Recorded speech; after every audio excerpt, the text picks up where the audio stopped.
Com muito prazer que, em nome da diretoria da Ampox, nós abrimos aqui o simpósio sobre a Constituição de 1988. O Rubem, presidente, está abrindo um outro simpósio nesse mesmo horário com o IFAM. Nós dividimos aqui a tarefa na diretoria, o Gildo está aqui também. Antes de passar para a mesa, que a Teca Maria Tereza Sadek vai coordenar, eu queria, em nome da direção, agradecer a todos que estão aqui compondo o seminário e anunciar que esse seminário, que começa hoje e segue até quinta-feira, sempre às 9 horas nessa sala, foi fruto de uma parceria da Ampox com a Fundação Ford, cujo primeiro passo é justamente a realização desse seminário e do livro que contém todas as comunicações que estão sendo feitas nesse seminário, chamado A Constituição de 1988 na Vida Brasileira. A segunda parte desse projeto, eu gostaria de divulgar novamente, é o concurso Ford Ampox para os melhores trabalhos sobre a Constituição de 88, que está cumprindo 20 anos. Já está no nosso portal. Tem 3 prêmios de R$5.000 e 3 para pesquisadores que trabalham sobre o tema da Constituição. Pode ser qualquer aspecto que relacione a Constituição, a vida brasileira. E tem mais 3 prêmios para estudantes de mestrado e doutorado, sempre ou pesquisadores ou estudantes ligados a algum dos programas filiados à Ampox. Esse concurso, as inscrições são até o fim de fevereiro e nós estamos convidando toda a comunidade para concorrer, né? E alguns, inclusive as menções honrosas, possivelmente serão publicadas também. No primeiro passo desse projeto, nós encomendamos para reconhecidos cientistas sociais um balanço, né? Cuja primeira sessão, né, nós fazemos hoje, sobre a sessão de hoje, a Constituição e os 4 poderes. Nós temos o Fernando Limonge, aqui da USP, professor de Ciência Política, que vai falar sobre o Poder Executivo na Constituição de 88. O Bruno Vanderlei Reis, da UFMG, também da Ciência Política. Sistema Eleitoral e Financiamento de Campanha no Brasil. Desventuras do Poder Legislativo sobre um hiperpresidencialismo consociativo. Depois o nosso ex-presidente, o Luiz Werneck Viana, do IUPERJ, o terceiro poder na Carta de 1988 e a tradição republicana, mudança e conservação. A Maria Tereza Sadek falou sobre o Ministério Público, escreveu e vai falar sobre o Ministério Público, a construção de uma nova instituição, a Tereza, que também é professora de Ciência Política na USP. E, finalmente, encerrando aqui a mesa e também o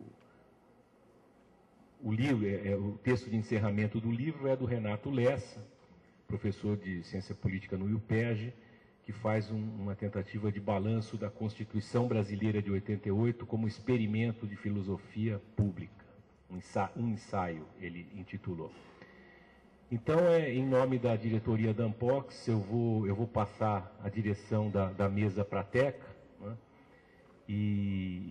E agradeço muito a presença de todos. E o livro foi muito legal fazer o livro, porque nós encomendamos em maio, junho, e é raro a gente conseguir. As 13 pessoas que foram convidadas para escrever, escreveram no prazo e o livro pôde ser lançado como nós tínhamos planejado aqui na Ampox. Em tempo, quem quiser comprar o livro, ele custa R$40 e está sendo vendido no stand da Ampox, tá bom? Muito obrigado. Passo para a Teca, então. Obrigada, me cabe abrir essa mesa e, na verdade, a minha função mais importante é controlar o horário. Porque, segundo Marcelo, nós temos que abandonar essa sala às 11 horas da manhã. Então,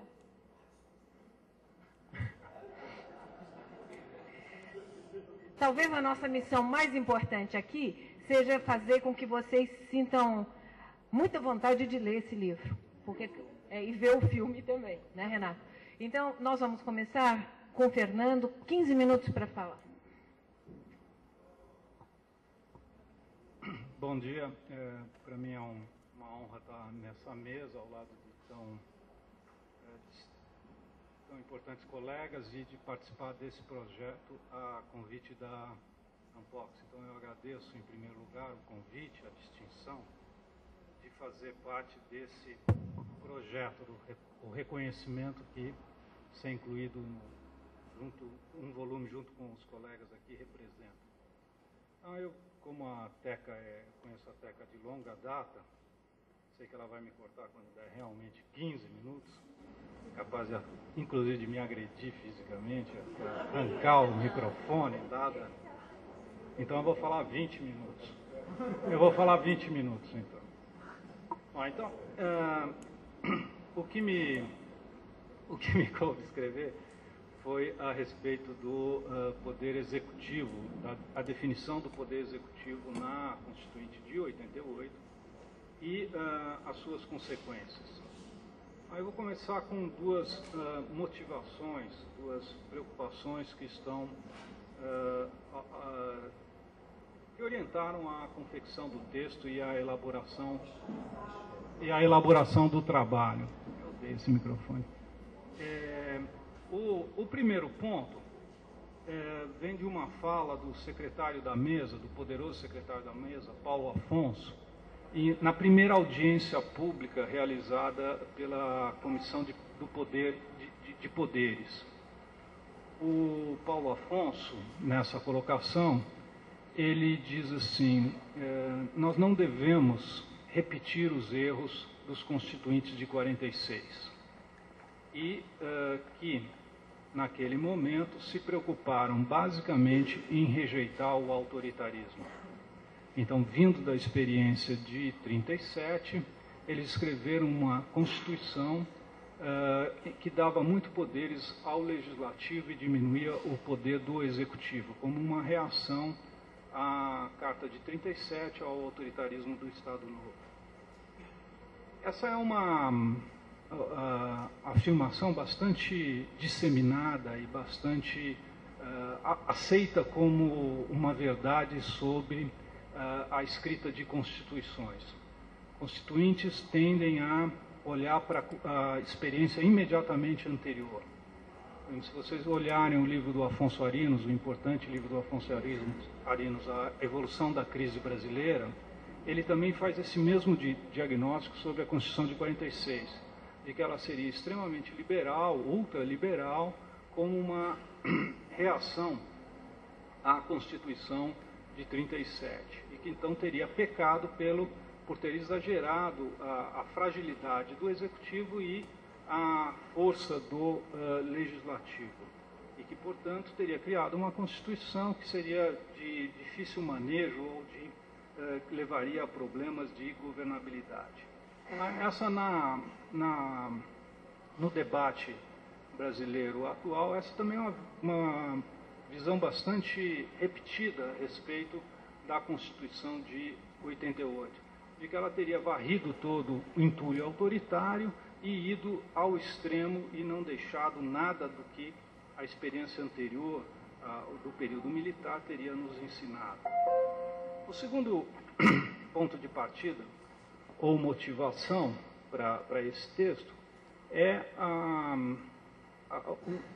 quando eu comecei a fazer a pesquisa para esse texto, as inúmeras afirmações que eu encontrei, inúmeros autores afirmando que essa era uma Constituição inconsistente do ponto de vista lógico, ou sei lá o quê, que ela teria um corpo parlamentarista e uma cabeça presidencialista, que ela teria sido escrita o tempo inteiro se pensando no regime parlamentarista, em adotar um modelo parlamentarista, e que à última hora você teria tido uma decisão fora desse espírito e que teria então criado um bicho estranho, né? Quer dizer, que tem toda ela pensada para ser parlamentarista e que à última hora ela se tornou presidencialista.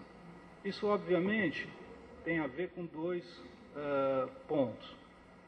Com o processo de elaboração da Constituição, a adoção de um processo descentralizado a partir das subcomissões, depois passando à comissão as comissões, 8 comissões, e depois passa a comissão de sistematização, então teve um processo de baixo para cima, que teria levado a essas inconsistências, que nesse caso seria uma das maiores inconsistências desse texto, mas o texto estaria repleto de inconsistências desse tipo, porque ela foi escrita de baixo para cima das subcomissões e foi sendo depois montada desta forma, né, dessa forma estranha. Então você teria feito todo um arcabouço, todo um espírito voltado para uma Constituição parlamentarista, que à última hora teria adotado o presidencialismo. Um tema, obviamente, que corta com esse, diz respeito à decisão relativa ao mandato do presidente em exercício Sarney, José Sarney, à época, né?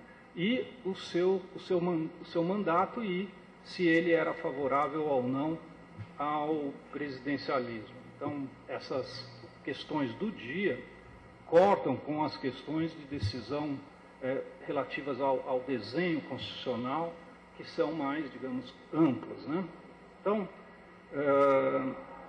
esses são os dois, digamos, duas motivações, os dois pontos que orientaram a escrita do texto. Eu procuro dar resposta a essas duas grandes formulações e verificar se elas são corretas ou não, se elas fazem sentido ou não, ou se de fato foi isso que aconteceu.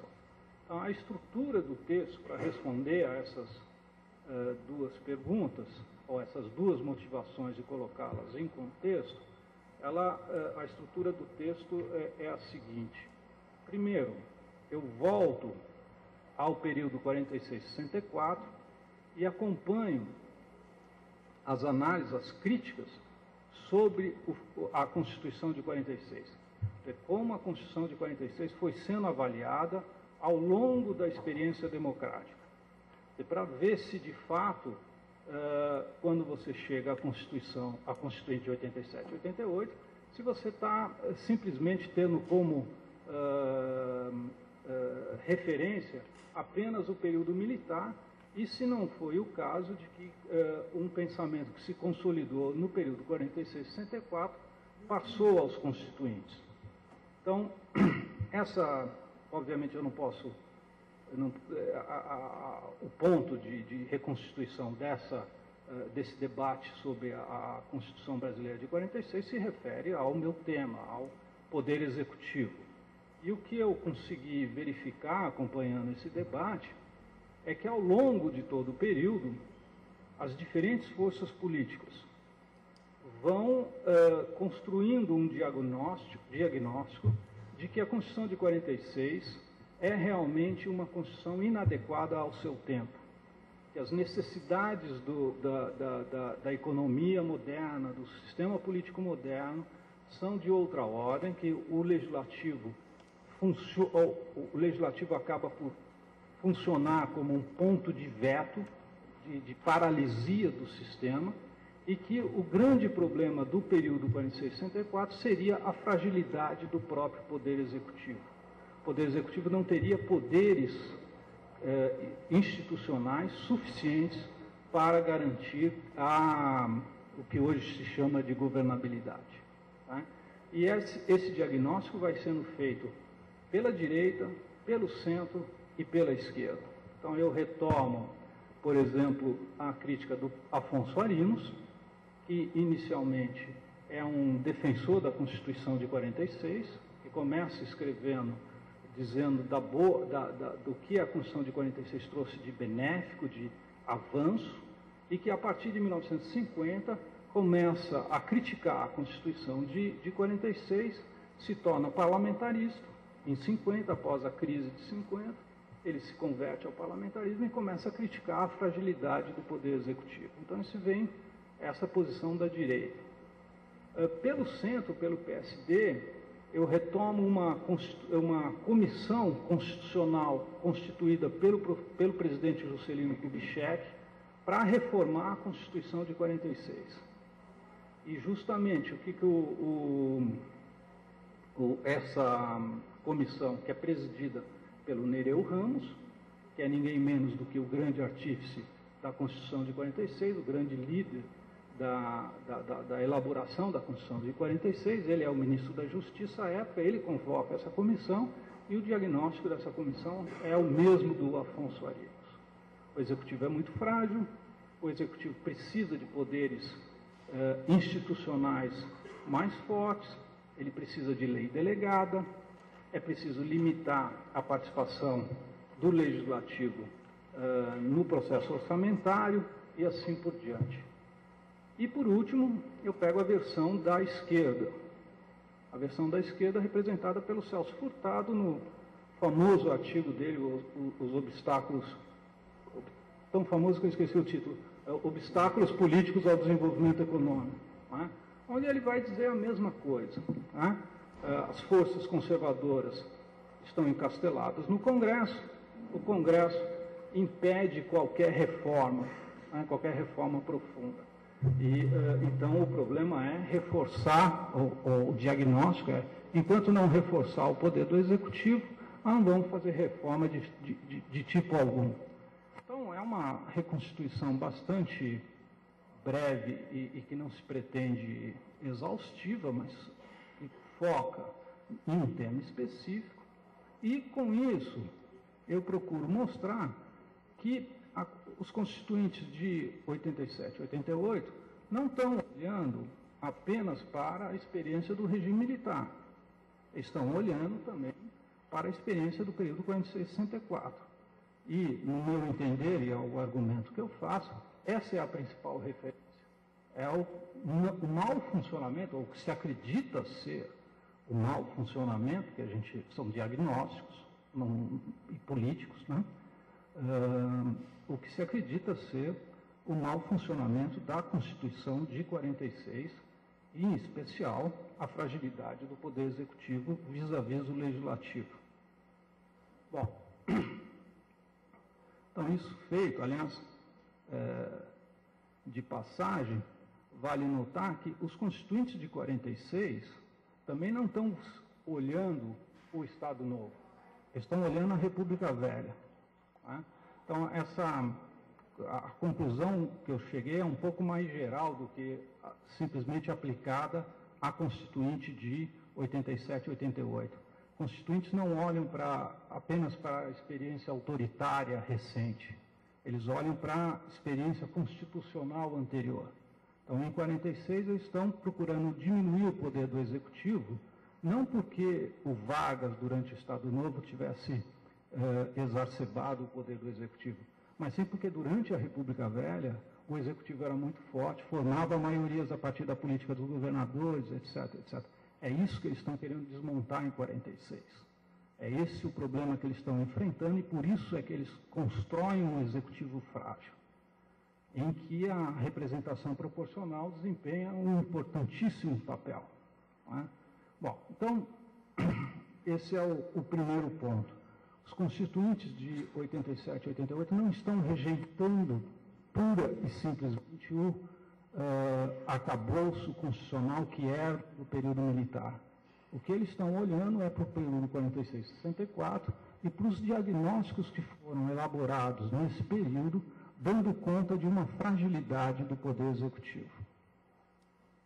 Passando, então, ao segundo ponto, o relativo ao processo e a possível criação de um monstro bifronte, aí, né? Com um lado parlamentarista e com o outro lado presidencialista. De fato, quando você acompanha o processo, o parlamentarismo vence todas as fases iniciais da Constituinte. Quer dizer, a Constituição vai sendo escrita como uma Constituição parlamentarista. Mas, em nenhum momento, os parlamentaristas consideram que a sua vitória final. Eles sabem o tempo inteiro que eles podem perder na próxima votação. Estão escrevendo a Constituição conscientes disso. E, de fato, a adoção de um processo descentralizado para escrever a Constituição é parte de um projeto político dos parlamentaristas. São os parlamentaristas que impõem esse modelo estranho de escrever a Constituição né, descentralizado de cima para baixo, vindo das subcomissões para as comissões, porque acreditam que, com o tempo, a posição deles prevalecerá, né, que eles serão capazes de convencer os demais de que o parlamentarismo é a melhor opção. Estão apostando na crise, supondo que a crise vai, enquanto a crise política e econômica fosse acelerando, mais e mais pessoas serão convencidas de que a culpa é do presidencialismo e que uma conversão ao parlamentarismo será necessária. Mas se isso é verdade ou não, é menos importante para o meu argumento. O argumento essencial é que o tempo inteiro, o modelo que foi construído na primeira subcomissão, que é a subcomissão do Poder Legislativo, que transfere todos os poderes legislativos para o Executivo e que, por exemplo, define a existência da medida provisória. Isso é feito na subcomissão do Poder Legislativo, que não deixa de ser significativo e simbólico, né? É a subcomissão do Poder Legislativo que dá ao Executivo o poder de editar medidas provisórias, e não a comissão do Poder Executivo. É a comissão do Poder Legislativo que diz, olha, deixa esse poder com o Executivo, ele precisa ter esse poder, né? Então, todo esse reforço dos poderes legislativos do Executivo, que vão vir com a Constituição de 88, medida provisória, urgência, o pedido unilateral de urgência e a limitação às emendas parlamentares ao orçamento, se elas criarem despesa, tudo isso vem das subcomissões. E o tempo inteiro as subcomissões, então, o processo em nenhum momento tem nenhuma transição brusca. E quando todas as vezes que a Constituição oscilou em termos de um parlamentarismo mais forte, um parlamentarismo mais mitigado, um semipresidencialismo, né, que isso realmente variou nas inúmeras fases do processo, essas prerrogativas do Poder Executivo foram mantidas.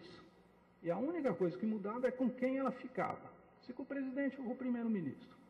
E em nenhum momento isso foi objeto de discussão mais profunda. Então, a construção de um Poder Executivo forte sempre teve como possibilidade de que esses poderes executivos, esses poderes fortalecidos do Executivo, fossem parar na mão de um presidente e não de um primeiro-ministro. Não há nenhuma inversão de última hora, não há nenhuma surpresa quanto a isso. E o tempo inteiro se pensa um modelo em que o problema é reforçar o poder executivo. Se ele for presidencialista ou parlamentarista, em certa medida é de menos. O importante é que o poder executivo seja fortalecido. Então, quando você olha o texto de 88 do ponto de vista dos poderes legislativos do executivo, o que se verifica é que, em lugar de rejeitar as constituições militares, a de 67 e a de 69, ela praticamente referenda todos os princípios que foram introduzidos pelos militares. Então, não há nenhuma rejeição, pelo menos nesse ponto, do autoritarismo. Pelo contrário, há uma absorção do modelo autoritário, do modelo criado durante o período militar, ao período constitucional posterior. Então, isso é deliberado. Tem várias passagens em que os constituintes, as principais lideranças, estão expressando esse ponto de vista. Em uma das votações, em que a medida provisória é questionada, né? Um parlamentar apresenta uma emenda querendo retirar a medida provisória do texto constitucional. O Egídio Ferreira Lima, que era um parlamentarista, né, diz: precisamos votar essa medida heróica. Essa é a defesa que ele faz. Ele diz: nós temos que assumir que todo o nosso discurso anti-decreto-leis, né, não se aplica mais e que nós precisamos de algo similar ao decreto-lei na Constituição de 88, numa Constituição democrática. Mas não estão tendo problema com isso. Isso não causa nenhuma dificuldade e nenhum problema. Então, o processo não levou a uma Constituição, pelo menos no que se refere ao Poder Executivo, a definição dos poderes, sobretudo os poderes legislativos do Executivo, não levou a nenhuma Constituição contraditória ou bifronte ou o que quer que seja. Ela foi sempre guiada pelo mesmo espírito. O espírito 20 minutos, eu já cheguei a 20 minutos. A Constituição foi sempre escrita sob essa inspiração de que era preciso reforçar o poder do Executivo. Uma terceira parte do texto, sobre a qual eu só vou fazer referência, trata das consequências desse novo modelo, do modelo adotado pela Constituição de 88 e o reforço que ela trouxe ao Poder Executivo. Eu procurei escrever esse texto invertendo um pouco o argumento que tradicionalmente eu e a Argelina apresentamos quando tratamos disso. E a gente sempre apresenta esse argumento do ponto de vista de veja o reforço que o Poder Executivo recebeu e a capacidade que ele tem de legislar. Eu tentei escrever essa parte invertendo o argumento, mostrando, vejam como as minorias têm pouco poder. Se o Poder Executivo tem muito poder e é capaz de organizar uma maioria para governar, isso significa o quê? Significa que as minorias têm muito pouco poder, capacidade de criar obstáculos à vontade da maioria. Então, isso significa o quê? Significa que esse é um sistema político montado para que a maioria governe, né? E que retira capacidade institucional no interior do processo legislativo para que a minoria crie obstáculos à vontade da maioria. Isso se evidencia muito fortemente nos dados, né? Quando você vê a produção legislativa do período pós-Constituição de 88, isso é flagrante, né? A preponderância da maioria. Eu prefiro usar o termo agora maioria em lugar de executivo, porque usar o termo executivo leva a uma falsa personificação, que parece que é o poder do presidente. Em si mesmo, o presidente não tem poder, quem tem poder é a maioria que governa por ele. Então esse é o último aspecto que eu gostaria de ressaltar.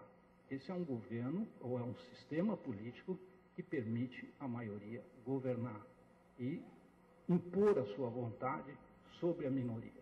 A minoria tem muito pouca capacidade, a capacidade da minoria de criar obstáculos à maioria é muito pequena. Então, basicamente é isso que eu queria dizer, quer dizer, recupera os 3 pontos que eu trato no artigo, né? E o seu espírito, né? O que é que eu procurei responder nesse texto.